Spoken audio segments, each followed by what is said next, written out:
E aí, pessoal, beleza? Tudo bem? Vamos lá. Nossa primeira live focando no aprendizado sobre a mente humana, potencializando resultados. A parada é o seguinte: eu iria esperar eu estar no escritório meu, esperar montar todo o cenário para a gente começar. Porém, se a gente for esperar as situações favoráveis para fazer as coisas, você não vai fazer nada na sua vida. Entende? Então, vamos começar. Vamos começar e depois a gente vai ajustando as coisas. Por que 6 e 6? Não vou explicar. Com o tempo, no decorrer das lives, eu vou entregar o porquê que é 6 e 6. Aí você que vai estar acompanhando, você que vai estar aqui junto, presta bem atenção no que eu vou te dizer. Acordar 6 e 6 da manhã não é o suficiente. Para que a gente esteja aqui 6 e 6, você tem que acordar bem antes, né? Bem antes do sol nascer. E existe um processo neural por trás disso. O nosso cérebro é o órgão mais preguiçoso da Terra. Não sei se você sabe. O nosso cérebro é igual um computador. Ele fica querendo economizar energia constantemente. Então, se você é escravo do cérebro, você não dá conta nem de acordar de manhã. Se você é uma pessoa que quer dominar o teu cérebro, começa a botar ordem para ele. Começa a colocar, eu tenho uma meta, eu tenho um objetivo. Como, por exemplo, tá aqui na live. Se você entrou aqui na live, se você está aqui presente, parabéns. Parabéns, porém, qualquer pessoa acorda uma vez na semana de manhã. Mas são poucas as pessoas que continuam fazendo isso. Então, não se engane. Não se engane, o seu cérebro é o órgão mais preguiçoso. Até quando você vai deixar ele te dominar? Até quando você vai ficar um pouquinho a mais dormindo na soneca? Enquanto você não botar a ordem na casa, as coisas não vão deslanchar. Vamos lá. Primeira coisa para a gente começar, tentação no deserto. Vamos lá. Lá em Mateus... Então Jesus foi conduzido pelo Espírito ao deserto, a fim de ser tentado pelo diabo. Jejuou 40 dias e 40 noites, e depois sentiu fome. Então se aproximou dele o tentador e lhe disse: Se és filho de Deus, ordena que estas pedras se tornem pão. Jesus, porém, respondeu: Está escrito, o ser humano não vive só de pão, mas de toda palavra que vai da boca de Deus. Ele não vive só de pão, mas de toda palavra que sai da boca de Deus. Vamos lá. Primeira coisa que eu queria te dizer. Quando Jesus vai para o deserto, você vê que na Bíblia fala assim, ele é enviado para o deserto. Olha que coisa engraçada. Deus envia, vamos dizer assim, dependente da sua religião, alguns vão dizer ele é enviado pelo Espírito Santo, outros pelo Espírito, outros vão acreditar que ele foi intuído, não tem problema. Mas existe algo maior que conduz Jesus, né, para o deserto. E o que eu queria chamar a atenção disso? Você vê que Deus, ele não manda Jesus para um banquete de coisas boas. Ele não manda Jesus para um lugar de farturas. Na verdade, ele manda Jesus para o deserto. Olha que engraçado. Quem manda um banquete, quem começa a tentar Jesus com banquetes, com pão, né, para tirar Jesus do propósito dele, é o diabo. O diabo aqui a gente vai interpretar como o mal, né? Vamos interpretar como o mal. Então, meu amigo, você que está vendo essa live, mesmo você que vai ver depois dessa live, presta bem atenção no que eu vou te falar. O mal, ele sempre vai te servir banquetes. O mal sempre vai te agradar. Então, preste bem atenção. Tudo que te agrada te engana. Tudo que te agrada te engana. Ah, eu gosto de dormir até mais tarde. Eu gosto de Netflix. Entende? Ah, eu gosto de viver de uma renda fixa todo mês. Eu gosto de ser assalariado. Tudo que te agrada te engana. As coisas verdadeiras, as coisas de Deus, elas são igual ao deserto. Não tem como você controlar. Você vai ter que controlar a si mesmo. Você vê que Jesus vai para o deserto antes dele iniciar as suas pregações. Então o que eu queria te dizer é o seguinte: se você está num problema, se você está numa situação difícil, se você se encontra perdido às vezes num deserto mesmo, foi Deus que te mandou para lá. Presta bem atenção nisso. Se está tudo muito fácil, se está tudo muito legal na tua vida, muito tranquilo, tudo na facilidade, você sabe por que está assim? Está assim porque você está na tua zona de conforto. Entende? O diabo está te servindo, o mal está te servindo. Vá para o deserto. Mas Max, eu vou ter que sair caminhando fisicamente para o deserto? Não. O maior deserto que você vai poder passar na terra é você abdicar das coisas que você sabe que te faz mal. A primeira delas é o pensamento. Como que andam os seus pensamentos? Você consegue ficar 10 minutos pensando coisas positivas? Entende? Quando alguém fala para você de coronavírus, o que vem na tua cabeça? Tristeza, tragédia ou uma oportunidade de crescimento espiritual? Qual que é a vibração que você está? Vá para o deserto. Quando Jesus vai para o deserto, percebe que ele não cede às tentações do mal. Por que ele não cede às tentações do mal? Ele consegue ficar firme no propósito que ele quer fazer. Toda pessoa que vai para o deserto, toda vez que você vai para o deserto, não adianta você ir para o deserto sem um propósito de vida, sem um destino. Jesus foi para o deserto para que ele conseguisse fazer a missão dele aqui na terra. Agora você está com medo de ir para o deserto, você está com medo das dificuldades, você está com medo de passar fome. Jesus vem mostrando aqui que ele consegue superar até as necessidades básicas biológicas do corpo. E isso é muito difícil de fazer. Depois, continuando, ele fala que o ser humano não vive só de pão, né? Então o diabo levou Jesus à cidade santa, colocou no ponto mais alto do templo e lhe disse: se és filho de Deus, atira-te daqui para baixo, pois está escrito que ele dará ordem aos anjos ao teu respeito. Olha que interessante. Então, a primeira coisa, a fome. Jesus é tentado na fome do próprio corpo. Depois, o diabo, né, o mal, ele tenta Jesus na onde? No ego, no orgulho, que é onde está um dos maiores mal da terra. O orgulho, ele tem a capacidade de destruir a vida de um ser humano. Por quê? A pessoa, quando ela é orgulhosa, quando ela é egoísta, quando ela se sente poderosa, ela quer se colocar acima de outros seres humanos. Ela quer se colocar como juiz da vida dos outros. E isso aí causa muita tristeza. Não só tristeza para os outros, como para a gente também. Quando a pessoa é egoísta, ela causa certos transtornos na vida dela. Ela traz para si problemas dos quais não teria se ela não fosse orgulhosa. Depois, continuando, Jesus fala para ele que para não tentar o Senhor vosso Deus.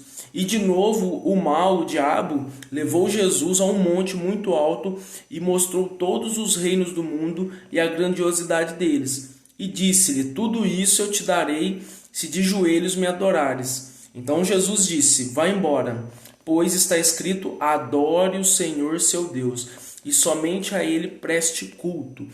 Isso aqui vem mostrando a fidelidade de Jesus a Deus, né? A fidelidade de Jesus ao princípio criador do céu e da terra. Então, independente da religião que você tenha, como é que está a tua adoração? Como é que está a tua prestação de culto? Como é que estão os teus rituais de adoração a Deus?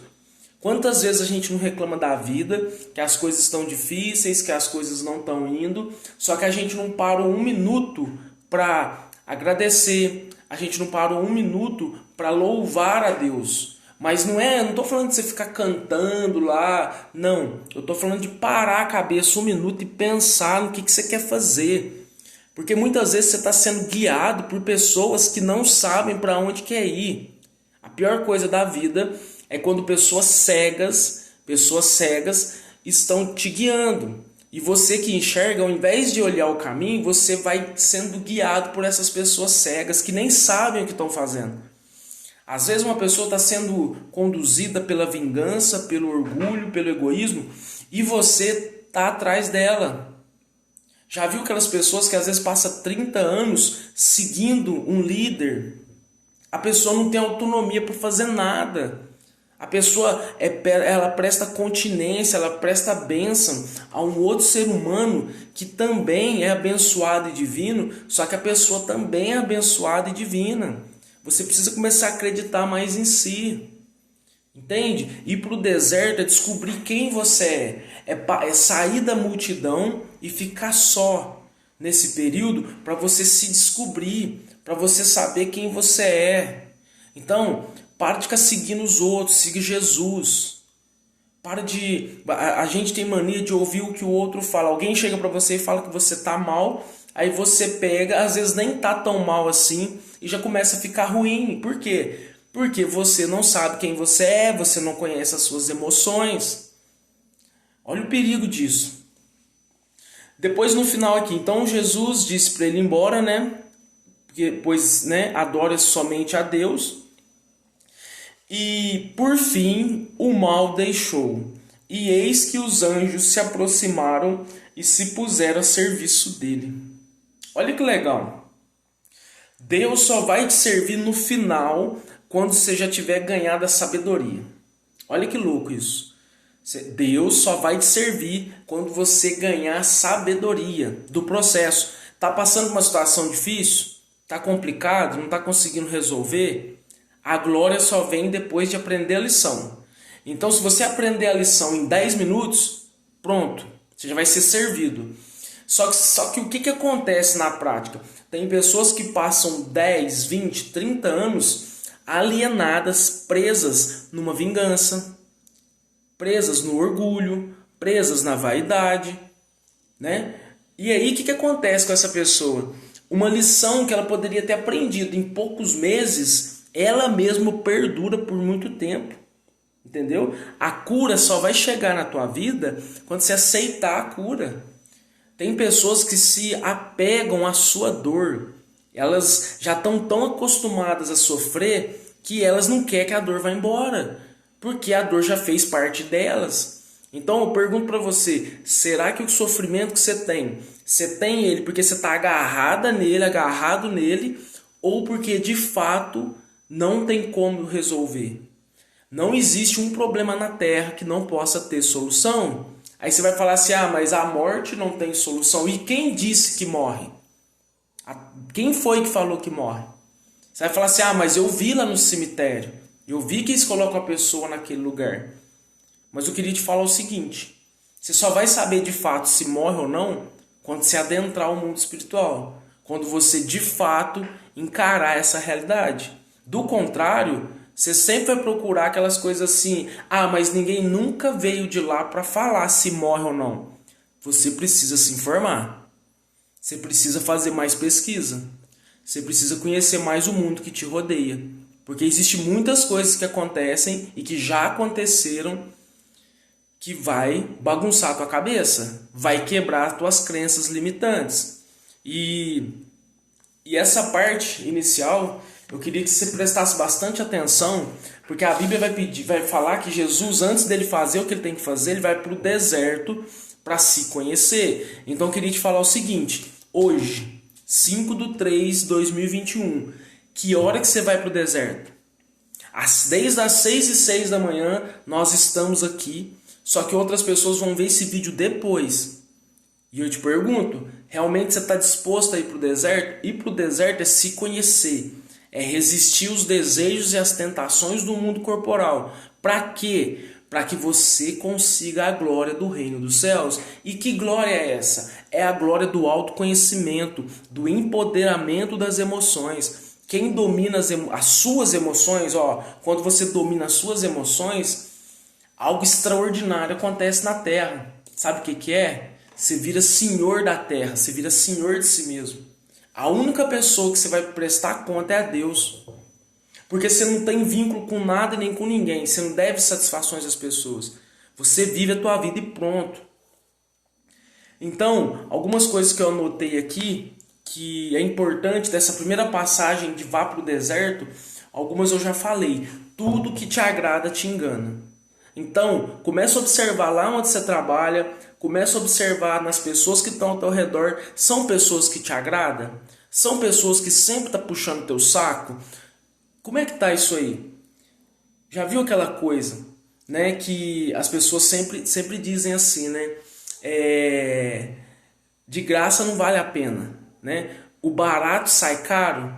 Então toma cuidado com as coisas que te agradam. Outra coisa é que Deus sempre vai trazer provas para transformar a tua moralidade, para fazer você evoluir. Só que o problema é o quê? Quando Deus traz essas provas, você começa numa lamentação, você entra num processo de vitimismo terrível. Ai Deus, por que comigo? Por que isso? Por que aquilo outro? Não tem como você desenvolver músculos, quem vai na academia sabe.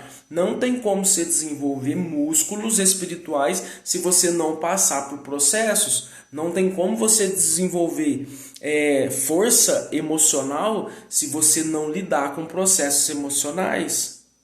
Entende? Então, antes de você sair para o mundo, antes de você querer ajudar alguém, antes de você quiser fazer qualquer coisa na terra, vá para o deserto, vá conhecer a si mesmo, beleza? Bom, como todo mundo sabe, né, eu prometi falar sobre a mente humana e essa parte do deserto é puramente psicologia, é psicologia básica, né? Existe um processo instalado em nós, um processo neuroquímico que é a fome, né? A necessidade de segurança. Isso aí são as necessidades básicas da vida. E quando Jesus vai para o deserto, ele coloca à prova tudo isso. Entende? Ele coloca à prova tudo isso. Por quê? Ele vai se testar. Então você percebe que Deus vai lançar você para o deserto, mas o diabo vai querer te servir com prazeres. O diabo vai querer te dar Netflix, o mal vai querer te dar dinheiro fácil, mas Deus vai te mandar as provas. O que você quer? Você tem que decidir o que você quer. Jesus falou, fazer a árvore boa, o fruto bom, ou fazer a árvore má. Para de ficar em cima do muro. Entende? Para de ficar em cima do muro. Mas Marcos, o que isso tem a ver com o cérebro? Tem tudo a ver. Tem tudo a ver. Se você conseguir entender isso que eu te passei agora, você já vai ter uma chave poderosa para você sair dessa prisão que você está.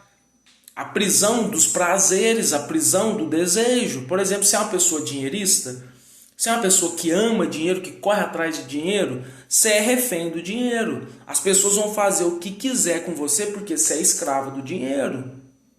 Então, começa a prestar atenção nas coisas e vá para o deserto, vai se desafiar, vai fazer uma limpeza, né? vai jejuar emoções negativas, vai jejuar, vai exercer o perdão, entende? Esse é o verdadeiro deserto. Agora entrando na programação neurolinguística, Max, o que é a programação neurolinguística? A programação neurolinguística vou contar uma história.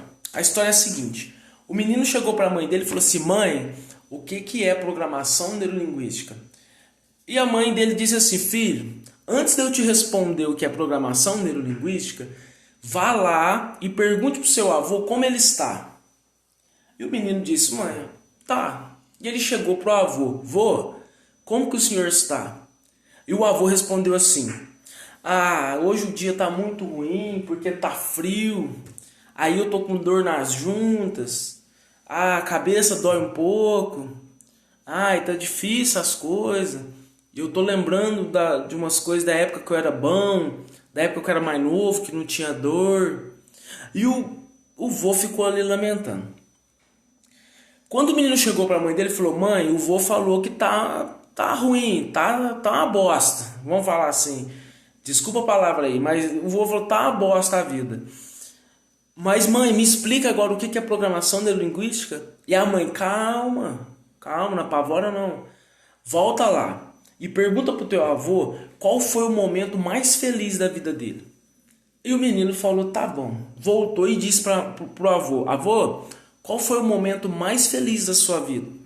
E o avô parou, pensou e ele respondeu assim: o momento mais feliz da minha vida foi quando eu era pequeno e o meu pai levou a gente para tomar sorvete. E aí ele começou a rir, e aí ele começou a lembrar Naquele momento, o semblante dele ficou alegre. Ele já não estava preocupado mais com aquela dor. Por alguns instantes, ele conseguiu desligar daquela sensação ruim. E ele ficou positivo. Aí, ele voltou. O menino voltou para a mãe. Mãe, o vô agora ficou alegre. Ele falou que tá tudo certo, né? Que ele lembrou que quando ele foi tomar sorvete... Mas, ô mãe, explica para mim o que é PNL, o que é programação neurolinguística. E a mãe disse, é isso que você fez agora. A programação neurolinguística é a capacidade de alterar o estado emocional de uma pessoa, de virar a chave em poucos segundos. Quem me conhece sabe que eu faço isso de forma muito automática, de forma muito constante, porque eu vivo de PNL desde os meus 15 anos de idade. Então, assim, se não fosse a PNL na minha vida... eu nem sei o que seria, eu não vou nem dizer questão de não estar vivo, mas eu digo de questão de não estar vivo no coração, vibrante, com vontade de viver, focado num propósito. Quedas todos têm, momentos difíceis todos têm, só que quem tem os princípios da PNL, quem conhece, consegue passar pelos momentos difíceis mais fácil, entende? Aí você vai falar, mas Max, mas não basta conhecer Jesus? Jesus era um cara que fazia PNL constante, porque a programação neurolinguística não é algo que foi inventado pelos homens, é um condensado de técnicas de informações milenares. É ser humano, é cérebro. PNL é um condensado de lições, de mecanismos mentais. Por exemplo, Jesus. O que Jesus mais faz na Bíblia é fazer pergunta. Só que você não pergunta nada para ninguém, você não pergunta nada nem para Deus. Você leva uma vida mediana e não pergunta, Deus, o que eu faço para mudar essa vida? Você só vai vivendo. Então, Max, PNL tem a ver com Jesus? Tudo tem a ver com Jesus. Tudo que a neurociência descobre, tudo que a neurociência traz, tudo que é neural mental, Jesus já dominava isso há 2000 anos. Então, existem diversas pessoas, diversos estudos sobre a mente que mostram isso, mas nós não vamos entrar nisso agora. Focando lá no que eu estava te falando. Percebeu que o menino conseguiu alterar o estado emocional do avô? Então, PNL, o básico de PNL é você conseguir alterar estados emocionais. E como que você faz isso? Isso aí, quando você faz uma pergunta para alguém de como que ela tá, ela vai dizer o que ela está sentindo. Mas quando você pede para ela lembrar de um momento bom, isso também altera o que ela está sentindo. Então, por exemplo, já viu aquelas pessoas que chegam e falam assim, nossa, por que você leva essa vida de bosta que você leva? A pessoa vai buscar no cérebro respostas. Eu levo essa vida porque o meu passado é muito triste. Ela vai começar a lamentar de tudo.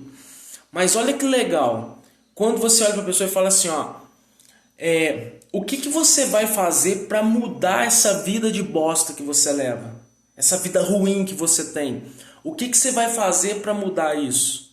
Quando você faz essa pergunta, o cérebro também vai tentar responder. Ele vai, eu vou acordar mais cedo, eu vou começar a estudar mais. Tá vendo? As perguntas ela têm a capacidade de tirar você da rota que te conduz a um buraco e te guiar para um lugar de luz. Entende? Mudança de estado emocional. Quer começar a praticar PNL hoje na tua vida? Começa a mudar o estado emocional seu. Acordou ruim, um dia triste? Comece a lembrar dos momentos legais na sua vida, dos momentos positivos. Automaticamente você vai alterar o teu estado emocional. Quer tirar alguém da tristeza, de um estado emocional ruim? Pergunte para ela como que era uma época boa. Então, uma das pressuposições da PNL, o que é isso? As regras que ditam os pilares da programação neurolinguística, eu vou passar uma hoje. A primeira delas é as pessoas respondem à sua experiência, não à realidade em si. O que é isso? Quando eu falo assim, alegria, você na tua cabeça tem uma experiência de alegria única, não é igual a minha. Quando eu falo para você assim, medo, você tem uma experiência de medo diferente das outras pessoas. Pode ser parecido, mas é única. A experiência que nós temos, ela é única, ela é nossa. E nós reagimos às nossas experiências, não à realidade em si. Então alguém chega e fala com você de uma maneira e você já fica achando que a pessoa está brava com você, que a pessoa às vezes está chateada. Isso aí não tem nada a ver com o outro. Isso aí tem a ver com a tua interpretação. Então, você saber como que você reage às situações é a chave para você interpretar o outro. Quando você não se conhece, você vai achar que tudo é o outro. Você vai projetar no outro as tuas dores. Freud tem uma mensagem que ele diz assim, ó, quando Pedro fala de Paulo, eu sei mais sobre Pedro do que Paulo. Por quê? Quando nós julgamos, nós estamos colocando muitos elementos nossos nos outros. Uma pessoa que, por exemplo, foi traída a vida inteira. Se você perguntar para ela sobre um relacionamento, se vai dar certo ou não, a chance dela dizer que vai dar uma merda é muito grande. A chance dela dizer que vai dar coisas erradas é muito grande. Por quê? A experiência que ela tem é negativa. Entendeu? Então, a programação neurolinguística ela consegue te conduzir de uma forma melhor. A programação neurolinguística, nós conseguimos resultados significativos em um curto espaço de tempo.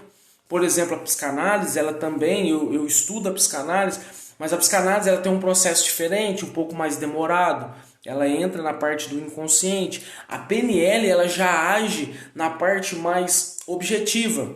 Então, você está num ponto A, você quer chegar no ponto B, a PNL te ajuda a conduzir. Por isso que muitos coaches utilizam a PNL. Coach e PNL são coisas distintas, mas o coach utiliza a PNL sempre. Eu uso a PNL direto na minha vida. Entende? Então é isso. Pessoal, gratidão por quem ver esse vídeo, para quem entrou. Tudo tem que ter um começo, toda semente tem que ser plantada, entende? E a semente plantada, ela vai frutificar, ela vai crescer. Só que ela tem que ser frutificada, ela tem que ser regrada constantemente. Então, não espere as condições favoráveis para fazer as coisas. Não espere ter 1 milhão de pessoas em suas lives para que você comece a fazer o que você quer. Não espere ter um cenário perfeito para que você comece a fazer alguma coisa. Já comece fazendo. Entendeu? Então, gratidão. Guarda essa mensagem, quem vê depois ou quem viu agora. Tamo junto, vamos seguindo, vamos para frente e guarda na tua cabeça, liberdade é conhecer os seus limites. Se você não conhece os seus limites, você não sabe o que é liberdade. Tamo junto.